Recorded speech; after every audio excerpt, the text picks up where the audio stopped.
لە باکووری کوردستان نزیکەی 4 هەفتەیە دەستی پێکردووە بە شێوازێکی گەرم و گۆڕ و هەموو خەڵک لەوێ خاوەندارێتی لێکان لە گوندنشینەکانەوە لە خەڵکی شارەکانەوە داگیرکەری وەکو تورکیاوە دارستانەکانی ئێمە بڕێتەوە و درەختە بەتەمەنەکان بەو زمانە ئەدزرێت.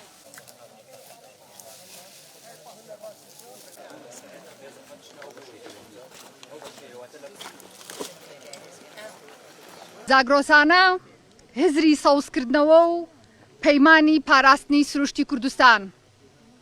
ئەی ڕۆڵە دڵسۆزەکانی زاگرۆس، ئەی پارێزەرانی لانکەی ژیان، ئەمڕۆ چیاکانمان ئەو قەڵا سەوزانەی کە ناسنامە و مێژوومانن هاوار دەکەن.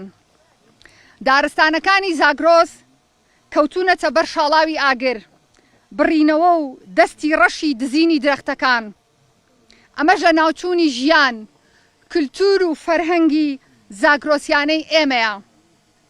بەڵام ئێمە نەوەی خۆڕاگرین و ناهێڵین سیەکانی نیشتیمان لە کار بکەون. ئەم هەڵمەتە نیشتیمانیە سرینەوەی ئەو سنوورە دەستکردانەیە کە جەستەی کوردستانیان پارچە کردووە. کاتێک دەستەکانمان لە باشوورەوە بۆ چاندن تێکەڵ بە خاک دەبن، ڕەگی ئەو درەختانە لە ڕۆژهەڵات باکوور و ڕۆژئاواوە ئاو دەخۆنەوە. تۆڕی زاگرۆسانە وەک ئەرکێکی نیشتیمانی و گەردوونی بانگەواز لە ویژدانی زیندووی چەواوی گەلی کورد لە هەر 4 پارچەی کوردستان و بە تایبەت خوشک و براکانمان لە باشووری کوردستان دەکات. با ببینە قەڵغان بۆ پاراستنی سروشت. بەشداریکردن لە زاگرۆسانە بە ڕزراگرتنی خوێنی شەهیدانی ژینگەیە. وەفایە بۆ گیانفیدایی سەرجەم ئەو شەهیدانەی لە پێناو پاراستنی یەک بست لەم خاکە و ڕزگارکردنی دارستانەکانمان گیانیان بەخشی.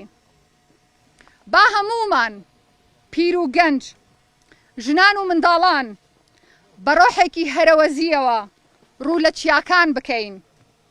با وەڵامی ئاگر و کاولکاری بە چاندنی بەڕوو بدەینەوە. چاندنی هەر بەڕوویەک بوونی هیوایەکە و زاگرۆس بە زیندوێتی دەهێڵێتەوە.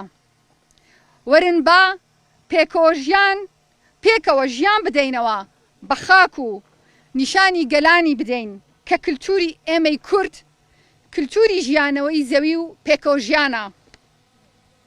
بەهێزی ئێمە لە هەرەوەزیماندایە و مانەوەمان بەستراوەتەوە بەرمانەوەی زاگرۆسەوە.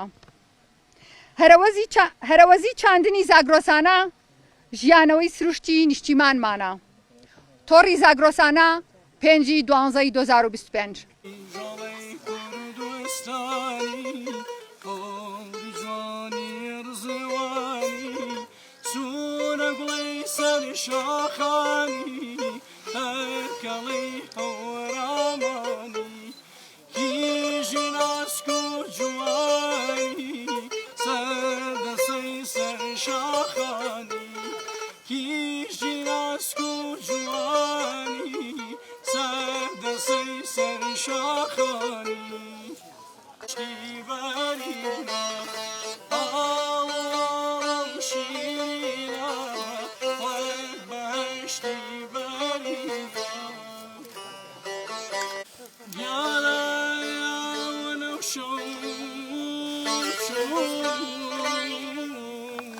Yana